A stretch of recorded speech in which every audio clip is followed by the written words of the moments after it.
président des États-Unis annonce des tarifs de 25 pour le Canada.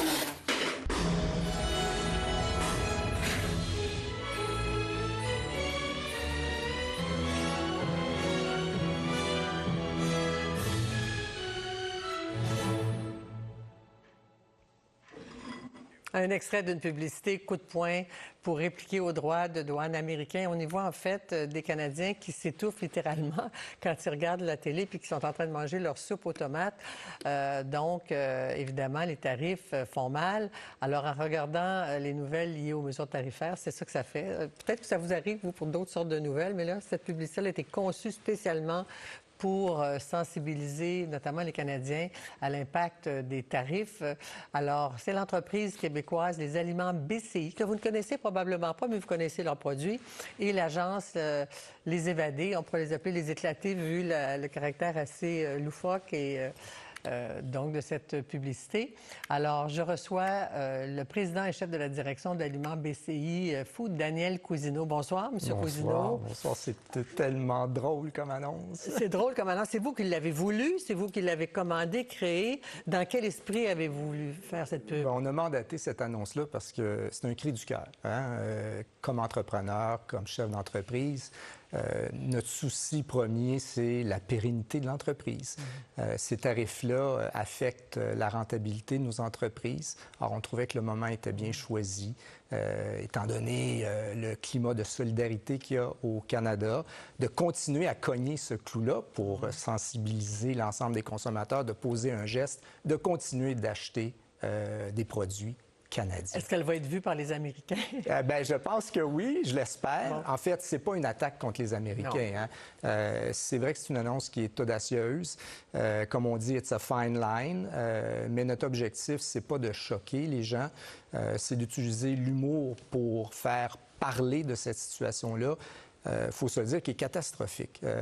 Les politiciens parlent de centaines de milliers d'emplois à risque. Et c'est vrai, moi, je peux vous le dire, notre entreprise de Saint-Hyacinthe, qui emploie 400 personnes, si ces tarifs-là sont en vigueur à compter du début avril, moi, je mets à risque à peu près 50 millions de cannes qui traversent la frontière américaine. 25 sur un produit qui se vend à peu près $1, c'est 25 sous de plus. Le consommateur ne paiera pas ça. Et ça représente au moins une centaine d'emplois qui sont à risque pour notre entreprise. Alors, ça a dû changer le climat chez vous. C'est-à-dire que les gens comprennent, on est en train de travailler avec eux sur des programmes en temps partagé pour préserver le plus possible les emplois, mais ça va être une diminution de revenus pour tout le monde. Et les gouvernements, vous comptez là sur eux? Les gouvernements participent à nous soutenir là-dedans, c'est certain. Ouais. Alors, grâce à eux, je pense que plusieurs, tout en étant proactifs, vont être capables de s'organiser, mais c'est pas soutenable. C'est impossible d'avoir une situation comme ça à long terme. Alors, l'humour, ça se veut toujours transgressif pour être drôle, pour être bon. Donc, vous espérez sans doute qu'on en parle davantage et Parce que les gens sont très anxieux, les travailleurs appellent littéralement au secours, mais vous avez entendu M. Champagne un instant, vous avez entendu M. Loutnick aujourd'hui qui dit ça ne changera pas, il faut que tout soit rapatrié aux États-Unis. Par exemple, chez vous, c'est la canette en fond. Oui. Elle est faite de quoi, la canette? C'est une canne d'acier. Alors, c'est vrai ce qu'ils ont dit. D'ailleurs, nous, pendant la pandémie, on a déjà posé ce geste-là. Il faut savoir que toutes les cannes d'acier qui sont utilisées au Canada proviennent tous des États-Unis. Les usines de cannes, avant nos initiatives, pendant la COVID, ça n'existait pas au Canada. Donc, 100 des produits en canne au Canada, ça provient d'une canne américaine. Donc, déjà, avec les tarifs qui sont maintenant en vigueur, l'acier va coûter plus cher. Et le coût d'une canne d'acier qui n'a pas ces ingrédients dedans, l'acier représente 70 du coût de la canne. Alors, vous imaginez l'impact pour tous les Canadiens et pour tous les Américains. Mais là, vous les fabriquez, vous? Maintenant, on les fabrique au Canada. On a 2 entreprises québécoises merveilleuses, une qui est détenue par un partenaire mexicain et l'autre par un entrepreneur québécois, Idéal Canne, un chic type. Qui va être affecté lui aussi, parce que vous, votre acier, il est québécois.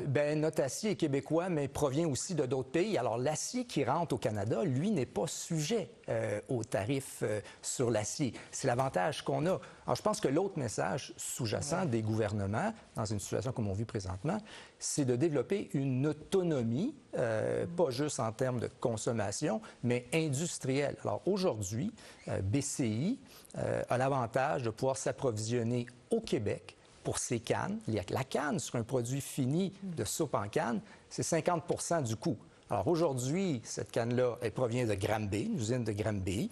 La canne, elle est utilisée dans notre usine à Saint-Hyacinthe, où on met les aliments dedans.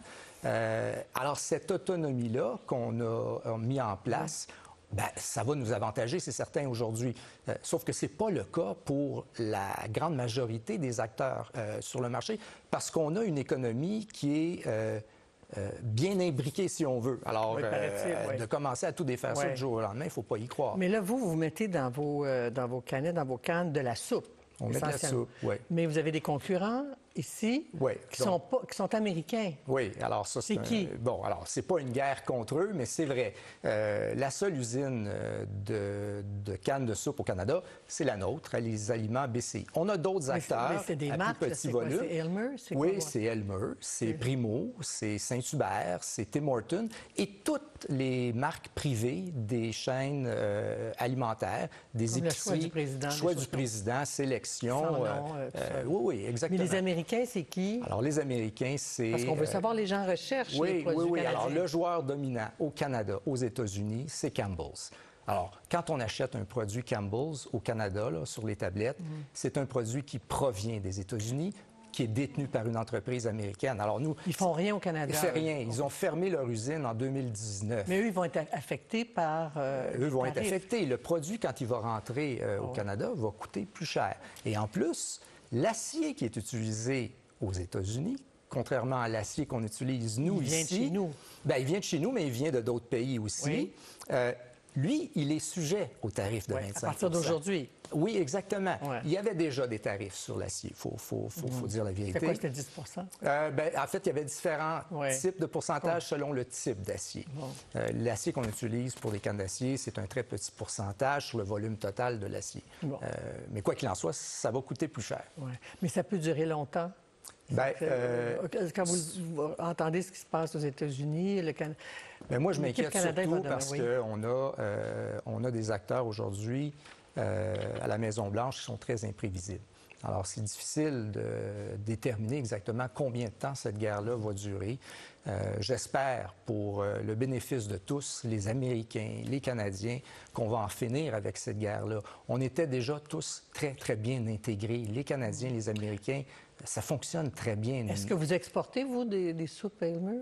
On exporte des soupes de marque privée aux États-Unis. Et on a aussi notre marque qui s'appelle Tasty Kitchen, qu'on vend aux États-Unis aussi. Qui va être taxé. Qui va être taxé, exactement. Mais eux, ils ont la force du dollar. Ils ont la force du dollar, c'est vrai. Donc, on a un avantage parce que ces revenus-là vont faire en sorte que nous, avec la faiblesse du dollar canadien, on a un peu plus d'argent parce qu'on est payé en dollars américains.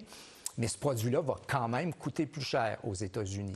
Il va être moins compétitif. Il va être moins compétitif sur les tablettes. Qu'espérez-vous maintenant de l'Équipe Canada ou de toutes les provinces semblent s'entendre? Je pense qu'il faut continuer à coordonner les efforts, autant au niveau de l'ensemble de nos acteurs en politique. Ce sont des gens qui sont très talentueux.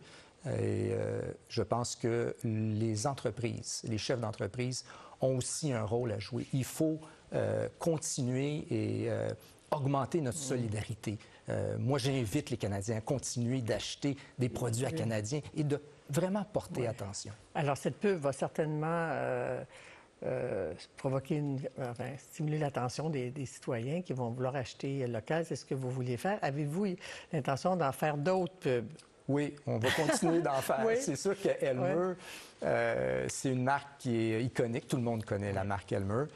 Donc, on va continuer à faire des messages sur la notoriété de la marque et à continuer à sensibiliser les consommateurs canadiens. Dites-moi pourquoi vous avez choisi la soupe aux tomates. C'est celle qui est la plus vendue, mais c'est aussi parce qu'on ne crache pas. Hein? C'est des tomates qu'on lance, on s'étouffe sur les tarifs. Et tout le monde connaît une soupe aux tomates Elmer. Et donc, elle va être vue où et quand? Vous pouvez acheter dans des créneaux? C'est dans tous les réseaux sociaux. Je pense que déjà aujourd'hui, c'est la première journée de lancement. On est rendu à plus de 100 000 views. Donc, on Puis dit que à la c'est- télé, et à la télé, à compter de ce week-end, sur à peu près... Toutes les grandes émissions. Exactement. Tout le monde en exactement. parle, Star Academy, tout ça, les grands auditoires. Tout à fait. Vous allez peut-être voir Téléjournal. monter la vente de soupe et le beurre. Ben, en tout cas, tant mieux si Vous allez c'est voir le une cas. pénurie. Oui, oui, oui. Oui, tout à fait. Ben, en On tout cas, rit, mais c'est en pas a drôle, la beaucoup. situation. La Non. situation est critique et ça permet de dédramatiser un peu. Oui, il nous en Ça, manquera ça. pas. On en a 35 millions de cannes en inventaire à Saint-Hyacinthe. Vous en faites 1 million par jour, je On en pense. fait 1 million par jour. Monsieur Cousineau, merci beaucoup. Courage à vous, à vos collègues, chefs d'entreprise et à vos travailleurs également. Merci d'avoir Merci. porté une attention à Merci notre vous. sujet. Merci. Merci.